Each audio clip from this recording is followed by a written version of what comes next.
associates of NIAS, distinguished guests, and my colleagues. It's with a deep sense of pride that I welcome all of you to this evening lecture at this institute. National Institute of Advanced Studies is born out of the vision of the late Sri J.R.D. Tata, one of our pioneering industrialists. And this pioneering institution of higher learning was launched by the founder visionary himself at Pune on January 16, 1989. The institute, in his vision, would bring together exceptionally gifted men and women from different streams of national life, from both the government and non-government sectors, for a better understanding of each other's interrelated tasks and problems, and for assisting them in developing the best means to deal with their respective roles.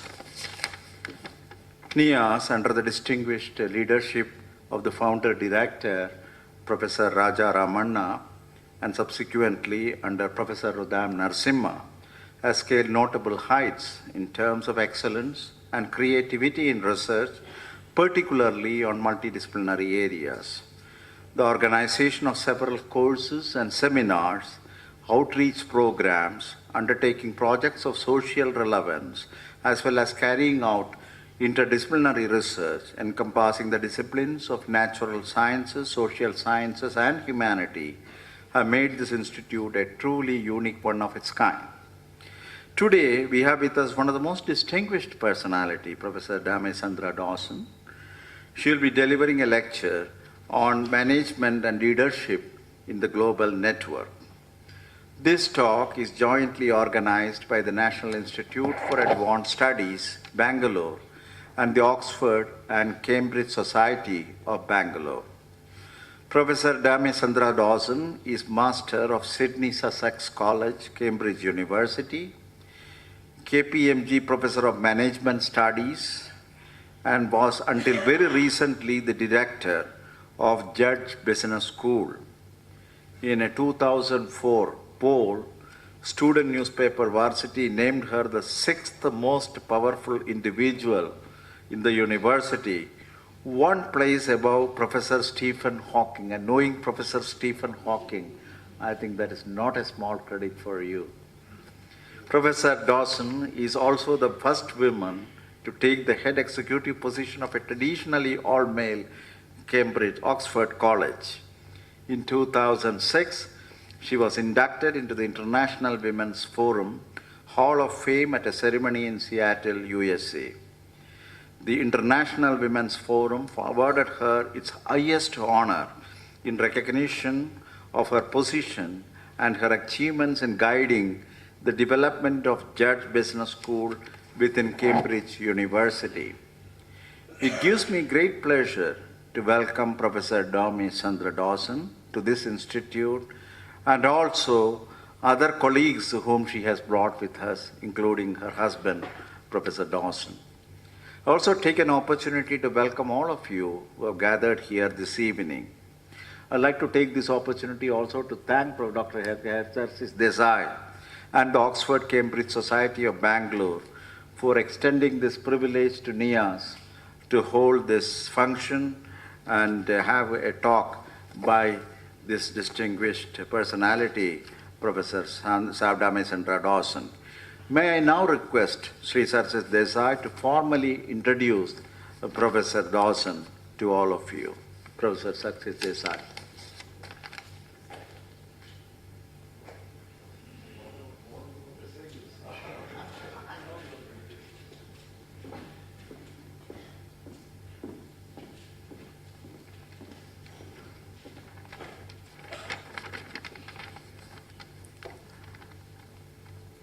Ladies and gentlemen, it's my very pleasant duty and privilege to introduce this evening's speaker, the eminent Cambridge personality, Professor Dame Sandra Dawson. My colleagues and I in the Oxford and Cambridge Society of Bangalore are most grateful to you, Professor Dawson, for having accepted our invitation to speak this evening. Bangaloreans have had many opportunities to listen to American gurus of management, but this must be the first time that we will be listening to a guru from the British Isles, and that too, a lady guru. That makes it a very special occasion for all of us. We look forward to your talks then.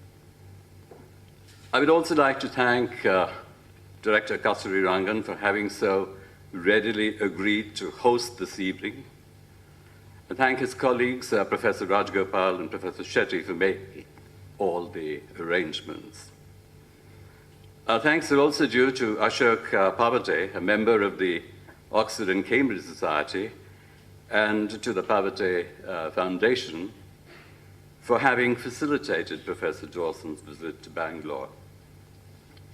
Ladies and gentlemen, Professor Sandra Dawson is, as you heard, currently master, meaning the CEO of Sydney Sussex College at Cambridge and KPMG Professor of Management Studies at Cambridge's Judge Business School, where she was, as you heard, till very recently the director.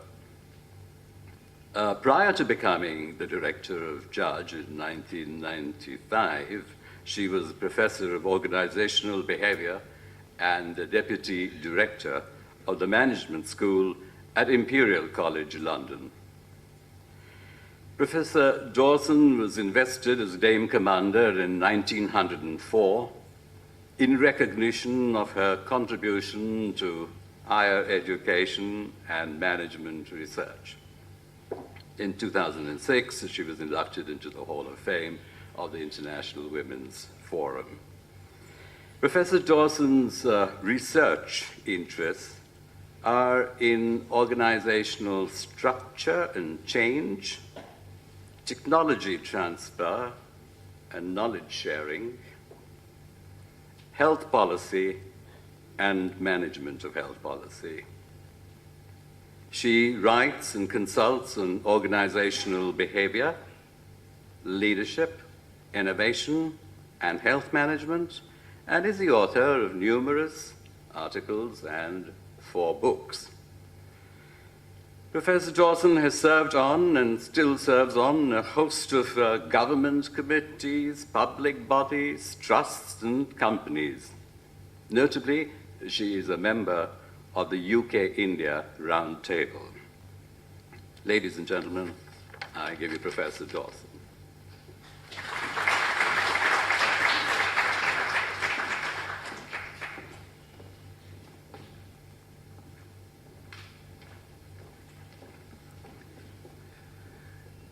Distinguished Director, Mr. Desai, members of the Oxford and Cambridge Society, and all members of the National Institute for Advanced Studies and other people who've done me the great honor of coming here this afternoon to share some ideas about globalization, economic development, and business.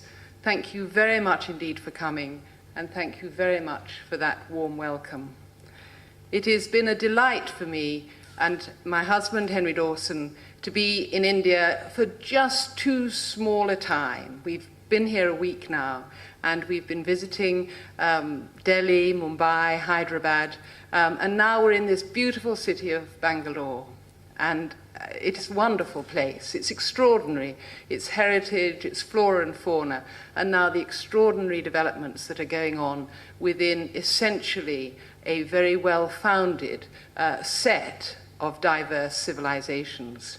And so the joy of being here for me is very great, and I'm very, very pleased to be able to share with you some thoughts this evening. In doing so, I bring great good wishes from the University of Cambridge, a university that has had many, many links with India. There has been an exchange of intellectual ideas and their application for many, many centuries. And it was with great honor for all of us in October this year, October the 11th, when we honored the Prime Minister of India with the award of an honorary degree. And in his acceptance speech, he spoke very much about the importance of inclusive development. And that's a theme which I hope you will see reflected in the remarks I have today. Those remarks are really going to be in three sets. First of all, I have some remarks on globalization. Then I have some remarks upon business in the context of globalization. And I want to conclude with some comments on what it means for business education, for that is where I've spent, as you've heard, the last 11 years of my life in developing the business school at the University of Cambridge. Let's then begin with some remarks upon globalization. Now, it's said that the Inuit in the northernmost part of America have perhaps 12, 14, or maybe 20 words for snow. It's snow important to them. And some of those words are very positive. It's white, it's extraordinarily important for foodstuff, it's beautiful, it provides the basis for flora and fauna to provide clothing and food for the companions within the lodgings of the Eskimo life. But also, it sometimes brings terrible tragedy. It sometimes brings terrible weather. It sometimes heralds very, very difficult conditions. And so the words for snow in that extraordinary society are sometimes very positive and sometimes extraordinarily negative. And they are about, in a way, the same phenomenon. And so it is with globalization. For globalization, sometimes it means many things, and sometimes it means to the people who feel it and experience it, it means joy and positive development, and for others, it means negative feelings, almost of despair, and of a wish to stop it. Now, in introducing the subject of globalization, I want to say, first of all, although it seems, particularly in Bangalore, that it is a here and now phenomenon, it is by no means a here and now phenomenon. In fact, it is not new at all. Imagine a world in which India and China account for half the world's economic production, where Western governments and companies scramble to get just a little place in the economic order of these two great world powers of India and China, where the dominant focus is nothing to do with North America or Europe, where the dominant focus is the southern trade routes of Asia, across the Indian Ocean, through to the Middle East. Is that the future? Quite possibly. Is it the past? Most definitely. We look back 200, 250, 300 years, and we find a world completely different to the world in which we look now, and where indeed the axis of development, of economic development and of trade, is absolutely focused on the area in which I have the great privilege to stand now. So let us say that when we look at globalization, I can find two quotes, one from the 18th century and one from the 19th century, which sound as if, for those of us who believe it's a new phenomenon, that it should be written now. Said a German in 1774, von Herder, "When has the entire earth ever been so closely joined together by so few threads? Who has ever had more power and more machines such that a single impulse, with a single movement of a finger, entire nations are shaken? How often have we heard that? Remember the idea of the butterfly flutters its wings in the extreme corners of the Pacific, and the effects are felt profoundly in the west coast or the east coast of North America. But it was not said in the late 20th century. It wasn't said yesterday, it was actually said in 1774. And a little later, in 1841, commenting on the power of steamships to make distances disappear, and again, how often do we hear that today? De Chateaubriand, a Frenchman, commented, it will not only be commodities which travel, but ideas which will have wings. Here, then, is the knowledge economy, but it was not a knowledge economy that we're commenting on in 2005 or 2006, but one which is commented on in 1841. Both of those I owe to Emma Rothschild in an article she wrote in Foreign Policy in 1999.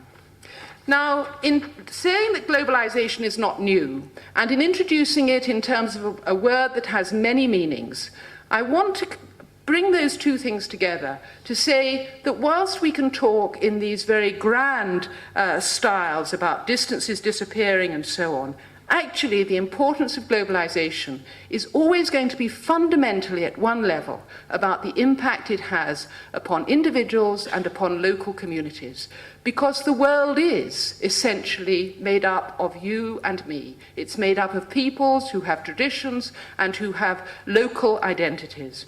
And when I think about globalization, I love this picture. This is a picture taken from Oxfam. It's of two little African girls, two girls in West Africa, who are trying to make sense of their world. They're trying to work out how they fit. And in many ways, the images which are of youth in a country which is beset by trying to cope with many issues of economic and social development, these two little girls trying to make sense of globalization, and unless they can make sense of globalization in a positive way, then all the other things I'm going to talk about will really have little meaning. So, to conclude my introduction, globalization is not new. It always has at least two perspectives. There is a contradiction always between the good and the bad, between the opportunity and the threat, and also between the macro and the micro. So we can look at these big developments of distances disappearing, and we can also need to understand them in terms of the impact that they will have upon the individual, the two little girls in West Africa. And thirdly, in introduction, it is a dynamic introduction. I'm going to talk particularly about economic and industrial and business development, but there are also the human, the cultural, the financial, and the political forces. And we fool ourselves if we think that we can, in this complex system, focus only on one part and that it will not have very strong ramifications throughout the rest of the system. So those of us who are players in this global economic development not have to be aware of the macro and the micro. We have to be aware of the fact that many of the things we do will have profoundly negative results if we don't think about the local impact. And at the same time, we have to think about the implications beyond what we perhaps narrowly are doing. Now, having introduced globalization in that way, I want to comment upon four particular aspects. And the first aspect is the space and time compression from the speed of communications, which, as we saw, von Herder talked about with the discovery of the steamship, because the steamship, as he said it, would make distances disappear. Well, following the steamship, we have high-speed railways, we have air travel, we have space travel, we have virtual travel, we can be onto our mobile phones now, and we can be connected with distances disappearing to anywhere in the world. We all the time can understand what is going on in globalization at one level, because we are all compressed in terms of space and time. That has several consequences. It means that instantly and news is accessible through global, regional, and national news networks. Now, this is a country which has, over 100 commercial television stations. It has an extraordinary array, scope, and size of a media industry. The Times of India, as you will know, sells 2.7 million copies. It's read perhaps by 8.4 million readers, and that makes it the most widely read English language newspaper of anywhere in the world. The internet enables us to access information put on by any source at any time. And we have the extraordinary spread of mobile phones. We're the third, as you'll know, you are the third largest user after the USA and China of mobile telephony. You're forecast to have perhaps 140 or more million users this year, and you're at an extraordinary rate expanding that idea. Now, another aspect of space and time compression is the acceleration of pace. And one of the things some people who are anti-globalization say is that we should stop it. In my mind, that's a waste of one's voice, and certainly a waste of one's attention, because these are forces which cannot be stopped. They can, as I want to say, be managed. But the question of pace, the question of the pace of any form of development, is more open to the developments by men and by women. If I talk about accelerating space, we can see it in terms of the speed with which we all travel.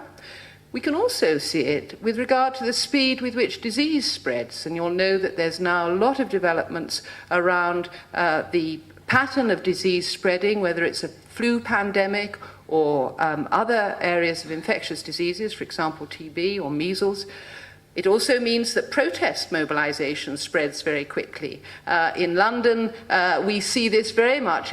We have bicycles in London, even though the traffic is possibly rather more ordered than it is in Bangalore. But nonetheless, riding a bicycle in London is not without its hazards. And bicyclists wanted to make a clear point to the city and to car drivers that they needed to be taken seriously. And with the aid of very simple mobile telephony and a few organisers, they could bring entirely the traffic of London to a stop by merely a convenient place of the bicycle at certain typical places.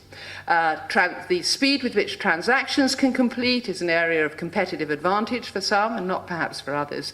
And then the spread of brands, this accelerated pace, which I do think we can control to some extent. We see it in many, many different areas of life. But even though we all have the same news accessible to us, even though we see an accelerated pace of connectivity, even though in a way the same messages are coming out across the world, even so, local identities remain extremely important. And the same pictures, whether of extreme poverty or of luxury consumer goods, have got very different meanings for people who are differently placed by economic and social development. And when we turn, as I'm going to the how business should react to global development and what role business has in global development, that point about local identities remaining extremely important and being different and differently interpreting different images is one which I want us all to hold in our minds. And I've got a few pictures now to relate to what I've said. Here's a man on his mobile phone in an area of India. Who knows? Perhaps he's organizing what he's going to, who he's going to meet for friends tonight. Perhaps he's organizing a new shipment for his textile factory. Perhaps he is actually working with his customers to develop some new ways of competing within the market. Here is a picture of extreme poverty. The extreme poverty of dispossessed women in Doha who have nothing but that which you see in front of you, who through religious and political differences, those local differences, interrelated to acute famine and other aspects of agricultural change, have very, very little. And here is a picture taken from Indian newspapers of luxury brands. I'm very pleased to put there the brand of Titan, which has been so important in many aspects of this city. There is also cricket and sports gear, and there are ties. Now, these are perfectly routinely obvious luxury goods, which all of us in this room recognize. But of course, within this country and within many parts of the world, and indeed in parts of Britain, they are merely tantalizing possibilities, which people have no possibility of acquiring. My next second comment on globalization is the reach, speed, and interconnectivity of all markets. Now, Bangalore lives this absolutely. You see enormous influxes of capital to different areas of the world, but Bangalore has been in receipt of major influxes of capital, as indeed has the City of London. You see the market for talent and skills every day displayed in your newspapers, where the discussion is what is going to be the next salary that an excellent graduate from an IIM or an IIT, or I might say Judge Business School, is going to achieve in this particular round of recruitment. And you have all the time people worrying about where the next talent is coming from. You have the reach and speed and interconnectivity of knowledge and ideas. In this knowledge economy, the special scarce resource of what is held in terms of knowledge and ideas is part of a global market, and not forgetting the extraordinary global market for goods and services. Your newspapers every day are replete with examples of the reach, speed and interconnectivity of all these markets, which then have a profound effect on business. Business both creates them and needs to react to them. Some pictures of that. This is the Chicago Stock Exchange, where the speed and reach of markets, whether for finances, financial instruments, whether for commodities, whether for equities, whether for debt, is being traded by the minute in this speedy way.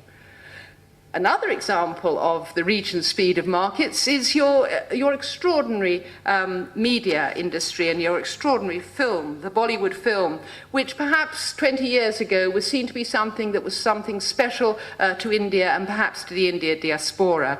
This is a billboard in London. On the left-hand side, you see an advertisement for a post-carnival party. This is a carnival party from celebrating Afro-Caribbean society in London. It's a mainstream carnival. It used to be something on the side. It's now in the mainstream, and similarly the rising is equally on the mainstream. The attendance at films, the extraordinary number of films made in England, made in India and viewed in England, is now as commonplace as it is for people to go to the cinema here in India.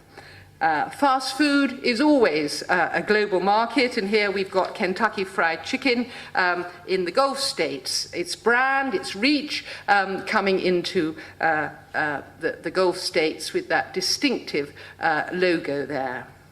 Another aspect of the reach of markets is the reach of the sporting market. One only has to look at the numbers of viewers for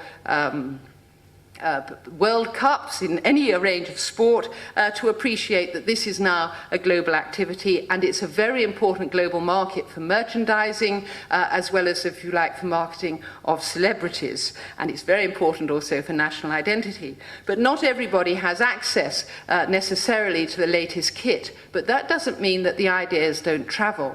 So whilst people will have identified Ronaldinho of Brazil, I hope that's got it right, because the last time I talked about this, I actually did a terrible faux pas and got the name wrong, which I attributed to misinformation from my son. However, I hope in this case I've got it right. A celebrated picture, this extraordinary footballer who can kick balls over his head. But people see that, but not everybody, as it were, can get the kit and exactly dress up. But that doesn't stop them. Here we've got a picture of an African, from an African community, a group of boys playing football. Not able actually to afford football, but wonderfully inventive. If you knot discarded plastic bags and you keep on winding them round and round and round and round, you can create a really very resilient and sustainable football, as these boys have actually done and are playing the global game of football. So 2 comments about globalization, the space and time compression and the reach and speed of interconnectivity of all markets, which seems to allow a basis for business development which is altogether positive. But beyond that, we also have the fact that with the spread of global markets, with the spread of global products, with the spread of luxury good advertising, inequalities, which are anyway there, become more apparent and pose significant challenges to leaders in 3 sectors.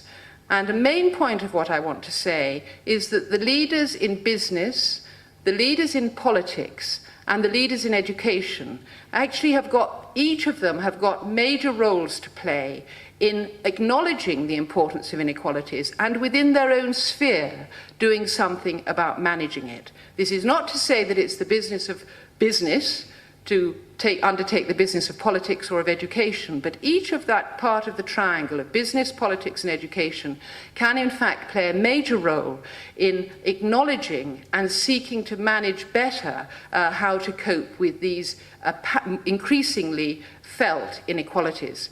Now, one can also talk about other major social issues like environmental sustainability, but if I were to take that on tonight, we would never get away. But I appreciate that that also has got major implications.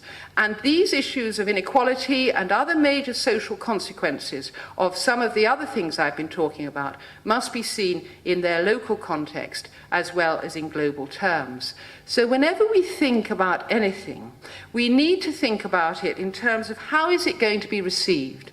How is it going to be received in Mumbai, where the fast urbanization, just as in Bangalore, is putting enormous strain upon the regional infrastructure, which requires major investment and which also requires major investment not just in public policy but also in terms of business and in terms of education.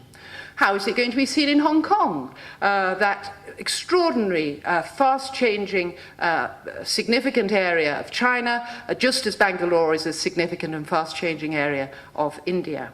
And how is it going to be seen in Paris?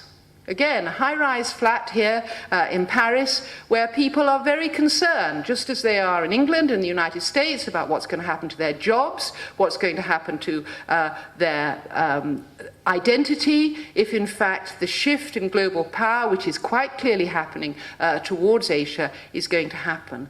And leaders in politics, in business, and those of us in education need to think about what is the impact in Mumbai, what is the impact in Hong Kong, what is the impact in Paris. And lastly, my comment on globalization is that cultural faith and emotional forces, for reasons which I hope you can now see in terms of the argument that I've developed, gather strength in the creation of identities which are never completely global. I may say, oh, I arrived in India a week ago, I've traveled to Delhi, to Hyderabad, to Mumbai, I live in Cambridge, my husband comes from Africa, one of my children is regularly in the United States, I'm a global person. But even I, with all my education and with all the wonderful privileges that I have had, I'm essentially Sandra Dawson, the girl who was born to my parents in a particular part of England, which gives my psyche some particular sense of values and of importance, and indeed, in my case, privilege. But I could so easily have been born without that privilege, and I would similarly take a view, a local view, on the forces that we have been looking at. So, I now want to, having made those 4 points about globalization, about space and time, about the reach of markets, about inequalities, and about essentially local identities, I want to say, well, then what should business be doing? What should business be doing? The first thing in the big red sign there is that business reacts to these forces, but it also creates them. None of us who are in business are without responsibility for the creation of those things which give us enormous opportunities.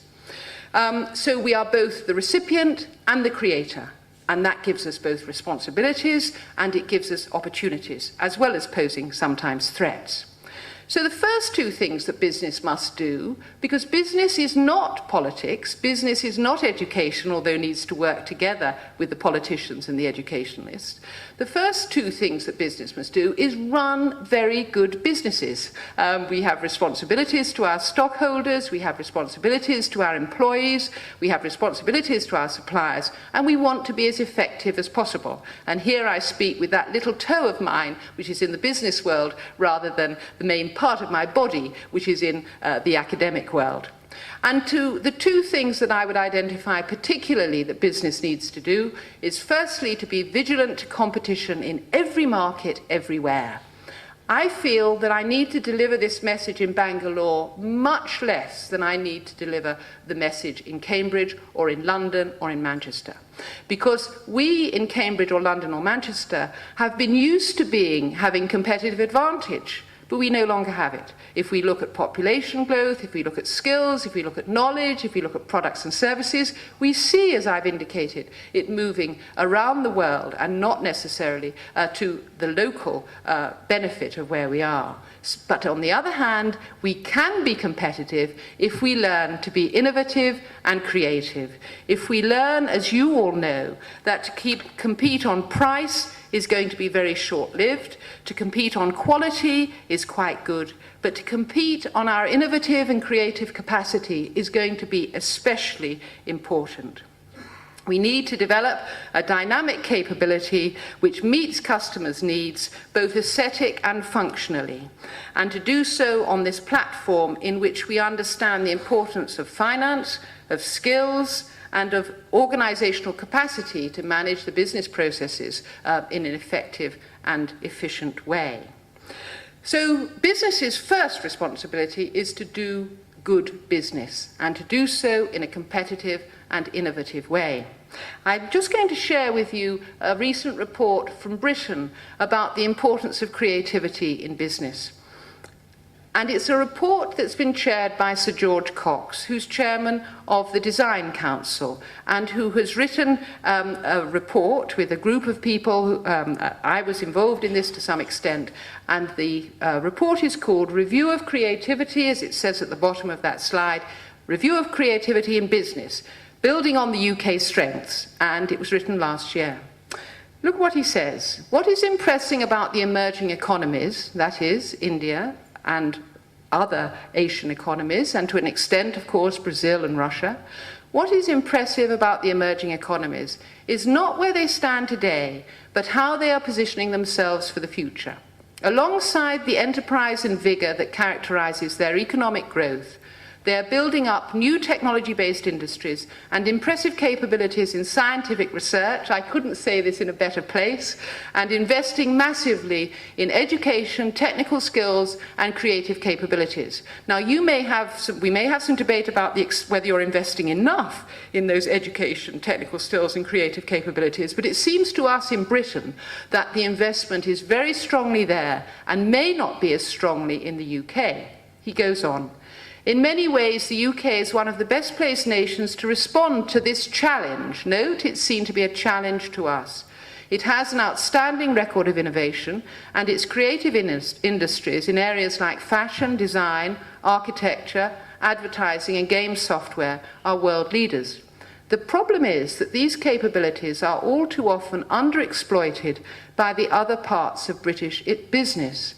And that really connects to the part of the title of my talk, where I talk about globalization and management and leadership in the global network. And we are not very good at networking across business sectors and between professions. And we've got to learn to do that better. And George Cox suggests that if we learn to do that better now, we can actually release a lot of our creative energies in order to compete better.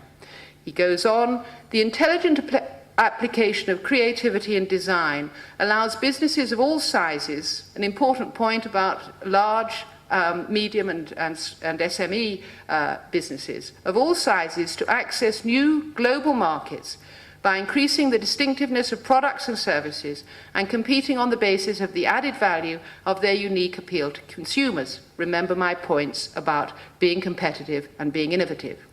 The review focused on two broad areas: building a stronger relationship between business and creative professionals, in other words, building better networks, but also strengthening the links across university departments and with industry. And again, I couldn't be in a better place than to make that point. Nor, I could say immodestly, could I come from a better place to make that point. Because one of the things that Cambridge has been managing, I would say, well in the last decade, is looking very carefully about our relationship between the university and business. And the business school has played a significant role in this, such that now the networks that we have developed between access to capital, between the business school, who is working on the commercialization of innovation, and the wonderful basic science and technology which is available in Cambridge, has really led to extraordinarily important developments. And Cox and others would like to see this made more generally available across the United Kingdom. So, 2 points there about being vigilant to competition and being innovative. My next 2 points about business reacting and creativity are to remind us of those earlier comments I made, firstly about responsibility. Business cannot take away its responsibility for some of the local impacts that its activities have. In the UK, we can look at the results of offshoring a lot of our activities to Bangalore, and we can appreciate the local impacts we are there of increasing unemployment or unemployability, unless we manage it properly.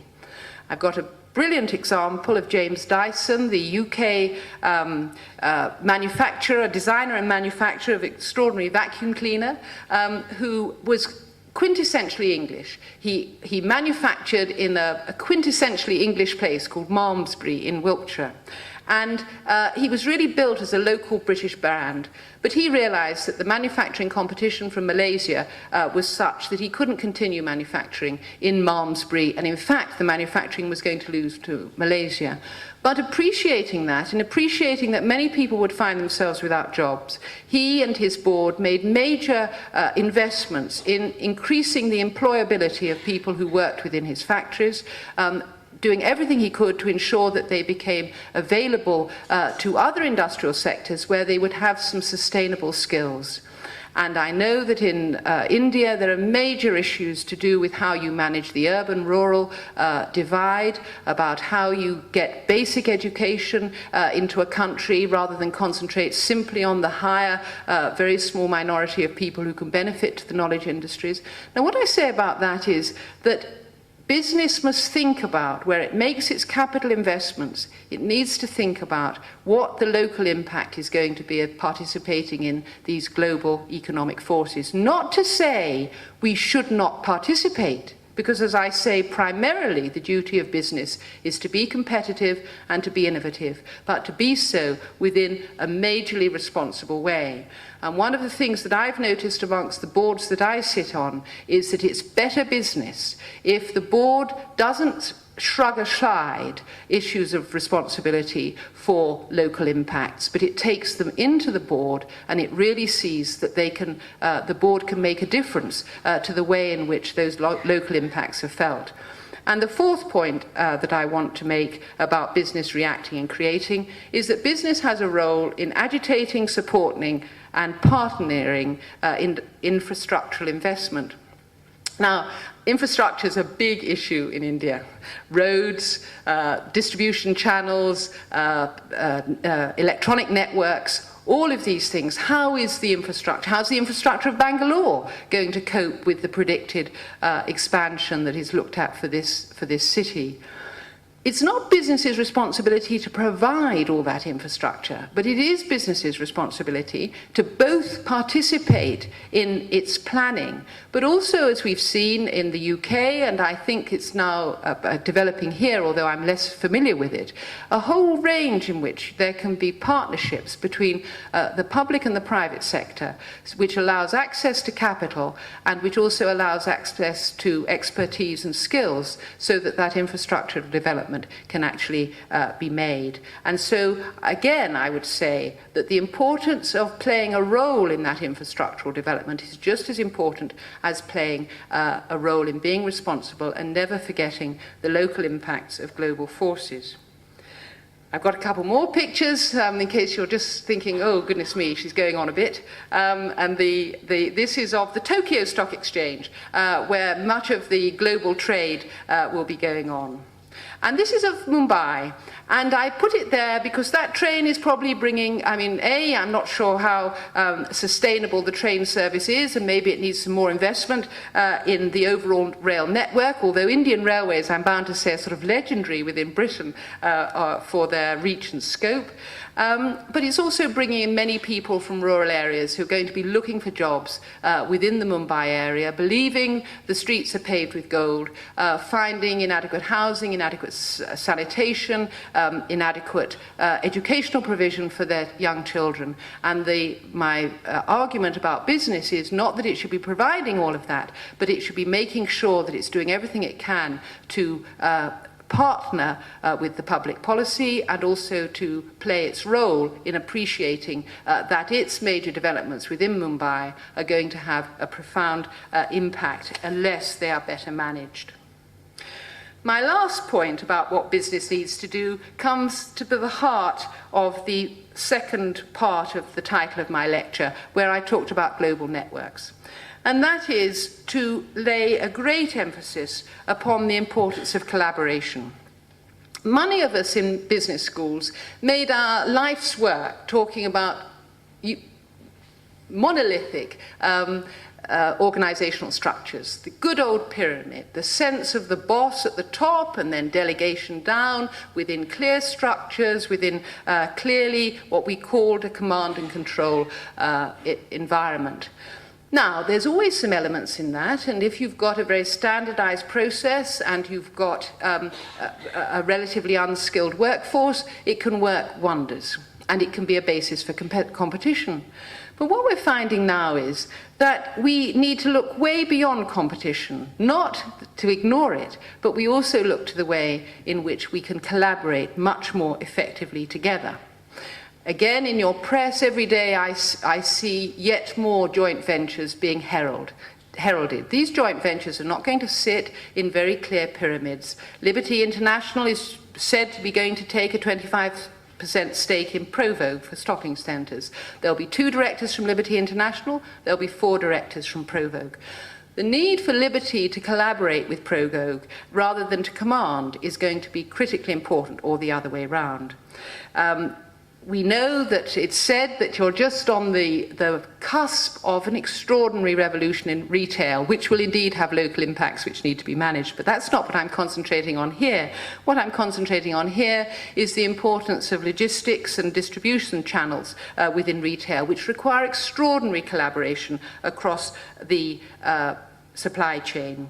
And a last example, I saw that in terms of media technology, a big media tech venture between Whitepro Infotech, between Oracle India, and between a small media consultancy, or maybe not so small, called Media E2E. Again, to make that work and to deliver competitive, innovative solutions to customers, it's going to require a capacity to collaborate in networks, for all of us to learn much better how to work across organizational boundaries, across territories, and across budgets. It's all very well when you hold the purse strings and you control the budget. It's pretty not so difficult to manage. When you don't hold the budget and it's not your territory, but you absolutely have got to get somebody else to work with you for the overall success, we need to develop much more that capacity.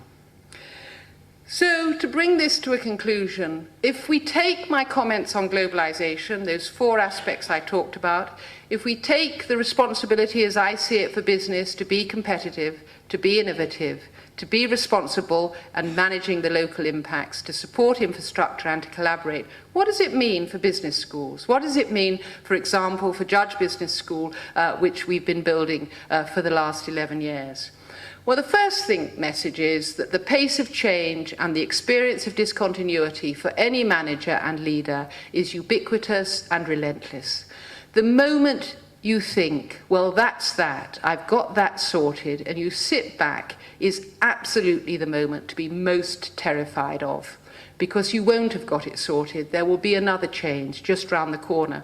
And as I often say to our classes of people in the business school, you know, if it wasn't like that, I'd be out of a job, because you wouldn't need business schools and you wouldn't need managers and you wouldn't need leaders, because without change, it's all very standardized and can be managed in a very standardized and routined way. Second point, which isn't always as well understood, is that I hope I've demonstrated that understanding that both the historical and the contemporary global context with its local impact is critical. And although every business school wants to major in strategy and in finance and in marketing, and so it should, because we need people who are very good at strategy, finance and marketing, they will be even better if when they come out of their strategy class or they come out of their finance class, they bear a thought on what the business plans they're developing are going to mean for the local communities in which they're going to have some sort of impact. Not because they shouldn't prepare very good business plans, but because they will be much better business if they can actually deliver them within an understanding of the historical and global context. Third point is that risk analysis, which is so important to us all, must include the idea of reputation. And I put this in because I've said to you several times that managing local impacts of global forces is good business. Why is it good business? Because we can enormously harm our corporate reputations if we don't do that. And it's said in the UK that something like 30% of market capitalization actually rests in reputation. As a senior executive, you destroy, by ignoring local impacts of global forces, your reputation at your peril. Fourth point, material and emotional worlds interact. I hope you get that point from what I've said. I want very fine analytical skills. I want our best people to really understand the mathematics of logistics, to be able to design me a perfectly developed supply chain. But I also want them to appreciate the human and therefore the emotional aspects of its implementation. You cannot have good management systems which are only technology-based. They have to be looked at within a human and emotional context. And one of the things I'm proudest of in our business school is the way those people I've recruited to work in management science on the hard side and those who I've recruited to work in organizational behavior have a very strong mutual respect and do a lot of collective work together in order to really understand what's going on in business. Fifth point, networks and collaborations are the regular forms of coordination. If we think only in terms of command and control and we don't think in terms of collaborating in networks, we'll be dead. Leading and managing beyond authority, beyond territory, beyond budget should become second nature. And all part of this is about appreciating the other. When you're in positions of power, one of the most important things is to realize that not everybody thinks like you. A common argument I've had with my husband for about 37 years, which is the length of time we've been married, is what's the meaning of common sense? Because he will occasionally assert, well, it's just common sense. And I will always say, it's like a sort of reaction, that what is common to you is probably, even after 37 years of marriage, not common to me. Think how much less common it is to someone who's only known me for 5 minutes. So thinking about the other is very important, and that's important in a macro sense, so it's important for UK to understand India. It's important for Cambridge to understand Bangalore, and Bangalore to understand Cambridge. But above all, it's important for Sandra Dawson to understand Xerxes Desai in a way that will make our business relationships and the development of these huge economic forces much, much better. So across this huge, huge scope of globalization, of business, and of business education, my message is that as we develop the very best strategies to be competitive and innovative, which I believe is our purpose in business to do, and our purpose in business schools to train, we need to think very carefully about how they're going to be received. We need to understand what it's like to live beside a river, where essentially our livelihood is within that river. Our livelihood is perhaps very meager, but there is a community there. There are aspirations for those children there, just as there are aspirations for the children in my family. And what is going to be the impact of my activity on them? It's important for us to think about it in the tower blocks of Paris too, where there are similarly families with children. It's important to think about it for these young girls who've got fairly little on the streets in a town in India. And it's above all important for us to think, I think, in this country about the global impacts upon people who have been traditionally agrarian. Here, a young boy. I started with 2 young girls in Africa trying to make sense of their world. And here is a young boy who needs to be able to make his sense in the world. And for business, it doesn't mean that we are become the agents of public policy, but it does mean that in the business decisions we make, in order to be competitive and in order to be innovative, we have to have a view about what the human impact, the local impact, is going to be on a boy such as this. Thank you very much.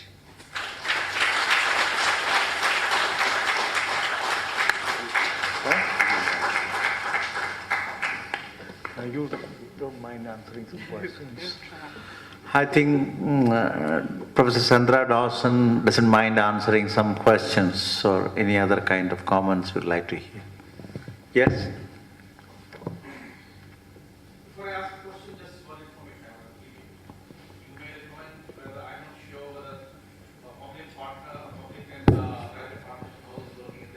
part of the country, I can tell you Bangalore is a pioneer, and it's just number one in this country. It's doing wonderful here. Very good. And my question is, could you throw some light on your thinking regarding the role of spirituality in the leadership?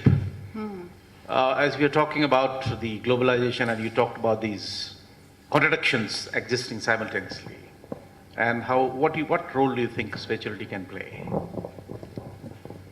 Well, thank you very much indeed, both for your comment and for your question.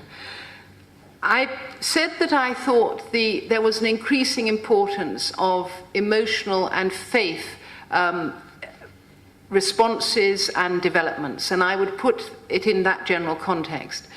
I think if we take spirituality to be in a sense of ethics, then I think one's ethical code is extraordinarily important.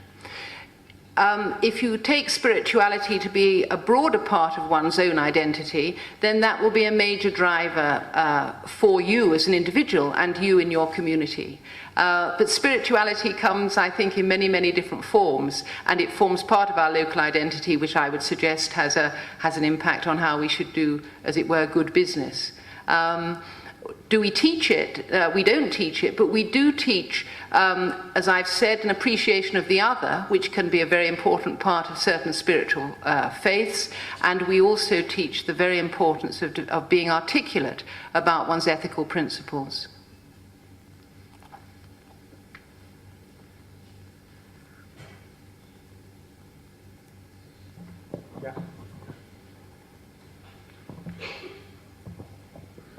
Wonderful presentation. In the beginning of your presentation, you said, let's not talk much against globalization. It's a waste of voice and things like that. You refer to the waste of voice in terms of critiquing globalization. I suppose you can hear me. Yes, yeah. Yes. Now, I value your comment, but at the same time, I want you to reflect on what people like Joseph Stiglitz have talked of, in the discourses on globalization. I, of course, that will take a lot of time here, but I bring in Stiglitz because, somewhere down the line, he talks of the inclusive character of the decision makers in the globalized world. Whether they consist of, the World Bank officials or the politicians in third world countries and the bureaucracy and then the media and others. Decision making becomes very, very inclusive. In terms of, I use the word inclusive in a sense that it becomes very restricted. So if you would like to, given that, we would like to know how you would react to the issue of globalization and business being responsive to the needs of the societies. Yes. Inclusive is a wonderful word because it can, which is not the way in which it's being used there, or it can be used in a very restrictive way. I hope that I've shown that I believe you get better decision making, actually both in business and in public policy, if you're more inclusive in the first way, namely to embrace diversity, than you are in the second way of restricting it. I do accept that if you look at the cadre of business people, largely I'm bound to say businessmen, although there are a few women, then when you look at common educational background, if you look at common aspirations, you find not much varied experience, which is why I've said that the absolute importance of getting all our young aspiring managers and leaders to appreciate the other, to appreciate what it is like when you're not sitting as I am, with my background and my privileges. What is it like to be the boy with the ox cart? What is it like to be the family on the river? And I think that diversity of experience, which one has to really try extremely hard to maintain, is very, very important. So I go for the first use of the word inclusive, which I think is the way in which your Prime Minister uses the word inclusive, not in the second restrictive way. Globalization will be limited by geopolitics. Well, I feel at this moment, I have a colleague here from Cambridge, who's Professor James Mayle, who undoubtedly knows a great deal more about world politics than I do, since he's Professor of International Relations. So he may wish to comment after I've made my inadequate response. I think one of the things is that we've seen major shifts in world politics and in power with the ending of the so-called Cold War, what was thought to be the peace premium. Do you remember, those of us who are old enough? It was going to deliver extraordinary money to all of us to make economic development, because we wouldn't need weapons of any sort. Mass destruction or minor destruction would become a thing of the past, because these great power blocks had, as it were, come to terms with each other. Well, in fact, you could argue that that generated an extraordinary array of the opportunity for other conflicts to really rise to the fore. I think the evidence so far is that economic development almost carries on regardless. The path that it takes changes rather a lot, but it never puts a stop to it. You never can stop that entrepreneurial spirit, that drive for competition and innovation, which I see as the heart of business. And we have found throughout the centuries that periods of war and conflict provide opportunities for the amassing of extraordinary capital and wealth for those people who are seen to take advantage of them. So it will alter the path. I don't think it will stop it. I don't know whether James wants to comment. Optimists have always argued, and I agree with Sandra, that globalization is not a new phenomenon. They have always argued, since Auguste Comte, that globalization, integration would lead to peace. It's always led to peace, but also to war. The other thing is that I think one can see many of the geopolitical, or many of the tensions which express themselves in geopolitical terms at the moment, being fed by globalization as well as being transformed by it. And I think all we can do for the moment is to allow ourselves to hope, and in a paradoxical way, the fact that China owes so much of the United States debt is, it seems to me, one minor reason for optimism. The invasion of Iraq, newer forms of gunboat diplomacy, are they really something which we have to contend with, as in the past? Well, I thank you very much. I do strongly believe that it's not a normal phenomenon. I only went back 250 years. One could go back 2 millennium, as you have done. And I think that shows the extraordinary way in which these global forces and global trade routes can, in fact, can shift. So I agree with you. I'm not sure I caught the second part of your question about Iraq. I'm sorry. Globalization brings into fore certain darker aspects of politics. As, say, in the 19th century, there was your free use of gunboat diplomacy. Mm-hmm. Now, globalization has not brought peace all over, nor has it brought prosperity, and it has concentrated considerable power in those nations which are prosperous, and quite the reverse in nations who are not, and who are quite helpless before these powerful forces. That goes partly to the question about the geopolitical context, and as I said, that's not really my area, although I've made some comments on it. I think that on the question of nations being prosperous, I think what we say, if we look back just 250 years, the extraordinary thing is how that shifts. And nations which are in the ascendancy, groups which are in the ascendancy, it changes over time. I wondered whether you were making some comments about the importance of oil when you were talking about Iraq. And I think that insofar as we might stray our discussion into issues of energy and of energy security and energy availability, and wishing to protect things which are seen to be important aspects of either national security or economic security, I think we can find very clear examples of that in the past, just as we can find them in the present. Professor, we seem to have some idea about who lost to whom after the first and the second industrial revolution. And do you think in the competitive positions, which is likely to be projected in the globalization, is likelihood that somebody will lose for someone, and do you have any idea who is going to lose for whom? Well, I think that competition occurs at the micro level and it occurs at the macro level. I grew up in school in the 1950s, and we always did. The first bit of history we did was called the Tudors and the Stuarts, and I thought this was some sort of period. In fact, if one enunciated it, was the Tudors and the Stuarts, which was basically Elizabeth and Henry and then the Jameses. We then did the Industrial Revolution, which at least I understood the title of that in a way that I hadn't understood the Tudors and the Stuarts. And for the Industrial Revolution, we were always taught Britain had wonderful ideas. The trouble was that it industrialized too early.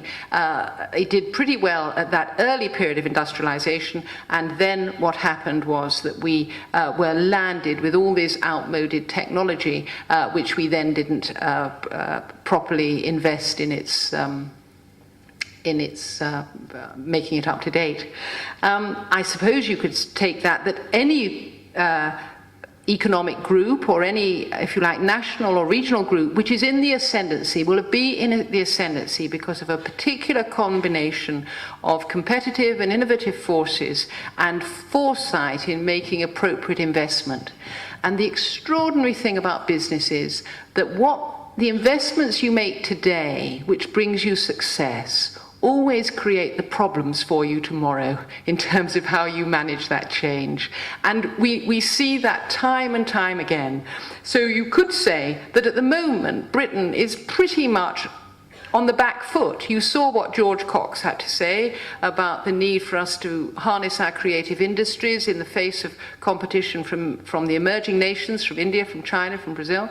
And it could be that we'll respond and we'll get from the back foot to the front foot and we'll make some leapfrogging investments which will bear the test in time. And you could say that if we look at Bangalore now, which is making extraordinary investments in what is giving competitive advantage at the time, the key thing is going to be, how is that going to be sustained in 50 years' time? So I think we be careful. We all should be careful of our success, because our success, whether as individuals or companies or perhaps of nations, that which delivers us success can be guaranteed to deliver us problems in the longer term.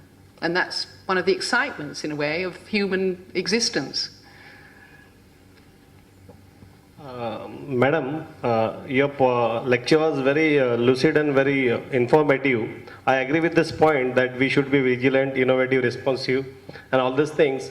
But as per my studies, I found these underdeveloped countries or third world countries, even the studies of Amartya Sen said, unless and until you are competitive enough, it is not good to liberalize or globalize your economy.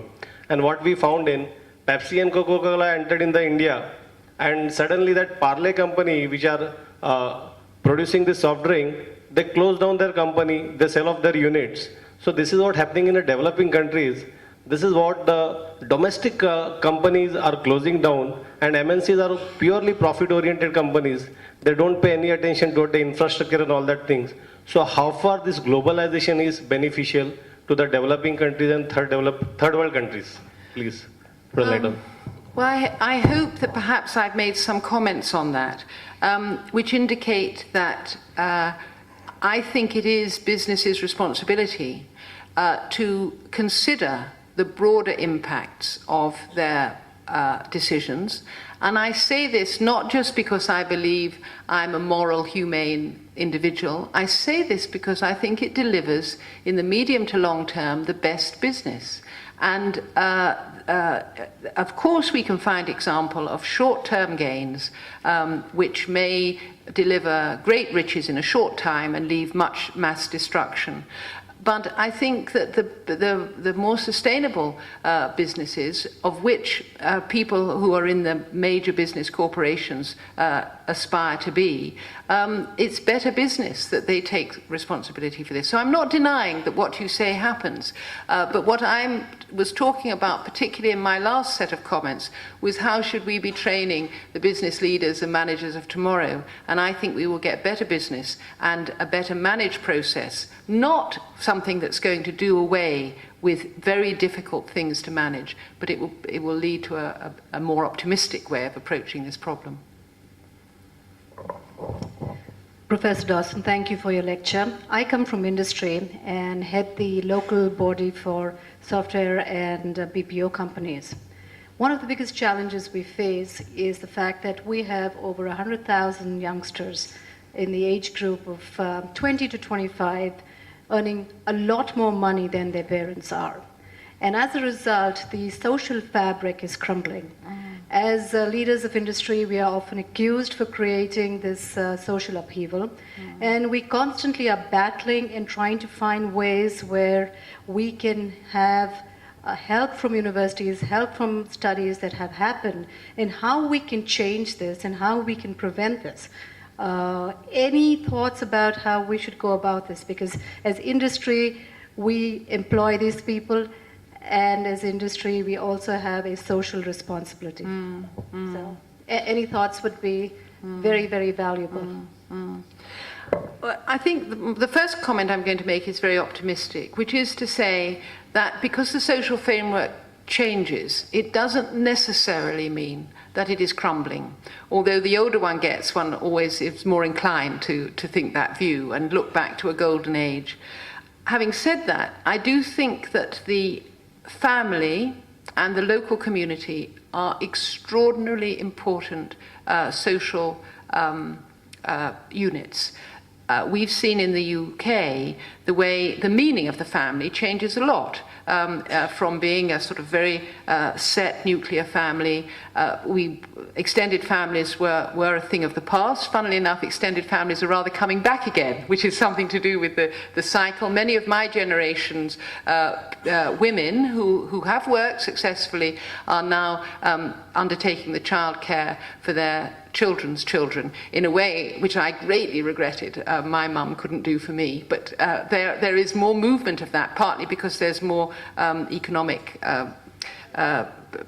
availability for them to be able to take that role. So I think that social fabric is important. I think family is important and community is important. I don't think things can stay the same, but I don't think we should deny the possibility for human ingenuity to develop ways of seeking to sustain that.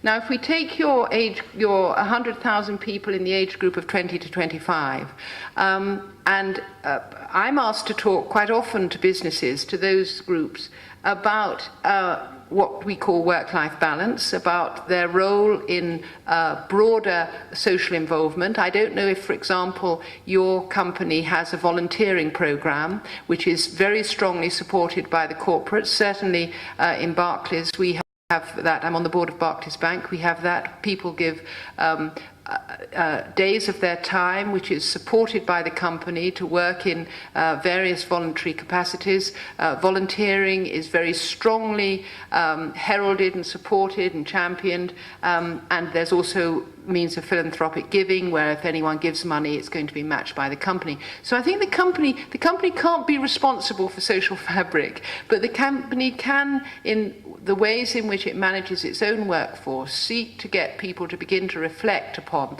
the nature of their life and the family and the community context in which they're working. I think we can take one more question. Maybe the last question. Good evening. I come from Indian Institute of Management, Bangalore. I'm on the faculty. This is a question relating to institutions like ours, yours and mine, about the challenges of globalization. Both of us, our institutions are, faculty is a moving asset, and institutions in the US would outbid faculty resources from institutions from our countries. With the onset of globalization as well as distance education, our only assets currently are our students. The market may turn to them. The market for teachers may become highly skewed and oligopolistic due to the onset of globalization. How do you propose to react to this? Well, first of all, I'd like to say that I had a most interesting visit this morning to IIM Bangalore, and I was very, very pleased to meet with colleagues there. Secondly, I'd say yes, as a business school dean, a nightmare of faculty recruitment and retention in this global economy. We're a knowledge-based organization. We're as good as the faculty we can recruit and retain and the students that we can get. Thirdly, Cambridge is disadvantaged economically, and I used to say, and still say, I have a wonderfully persuasive set of speeches about the non-financial benefits of coming to Cambridge, which I would hope would be persuasive, and indeed they are great. The interdisciplinary college environment, the beautiful surroundings, the extraordinary sense of the 80 Nobel laureates, and the fact that we can work commercializing the wonderful technology and science that comes out of Cambridge, and work with our humanities colleagues on some of the subjects I've been talking about. But it only goes so far. And so we have been looking at, just like any business, we're an academic business, we have to deliver our academic strength in terms of teaching and research. We can't say we'd rather give up on teaching and research and we'll start doing something else, because our core business is to teach and research. The question is, how can we develop business models that will make us attractive both to students and faculty? And I think that one of those ways is actually in the key part of my title, which is about global networks. And I think, you know, an alliance, a collaboration between, for example, Bangalore and Cambridge, or between Bangalore, I'm sure you don't want to go to the United States, but you just might, but between Bangalore and Tsinghua in China. These are intangibles which nonetheless can have quite significant impact on faculty who are really interested in being in good academic environments for their research. But however excellent the academic environment is, if the faculty member has got to persuade his wife or her husband that they've got to come and live in penury and won't be able to afford a car and they won't be able to afford lots of things, then we're on a hiding to nothing. So we've got to find a way of getting sufficient resources, and we've got to be proactive and competitive and innovative, as I said, in finding ways to manage our key asset, which, like so many people in the room, have, and our key asset is the knowledge of those that we employ. So I agree with you. Thank you, Professor Sandra Dawson, for sharing with us some of your very unique ideas on globalization.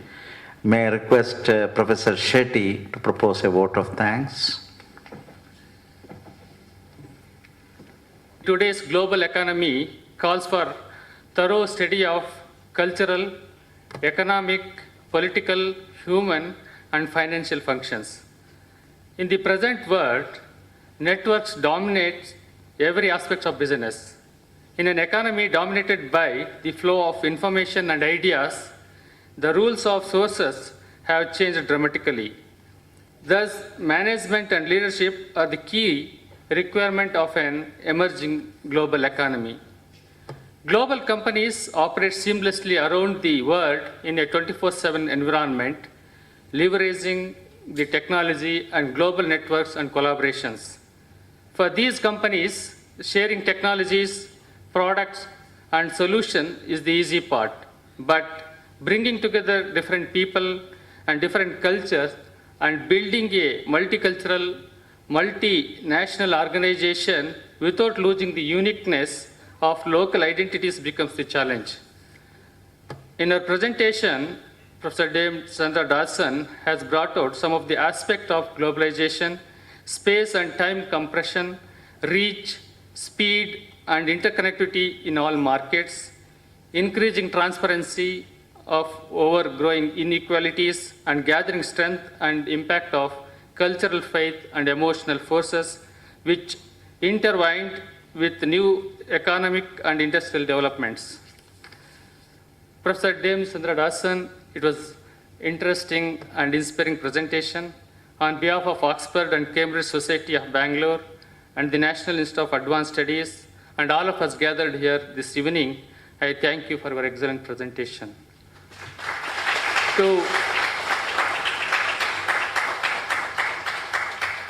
To express our appreciation, may I now request Susan is around, to present a memento to Professor Dame Sandra Dawson.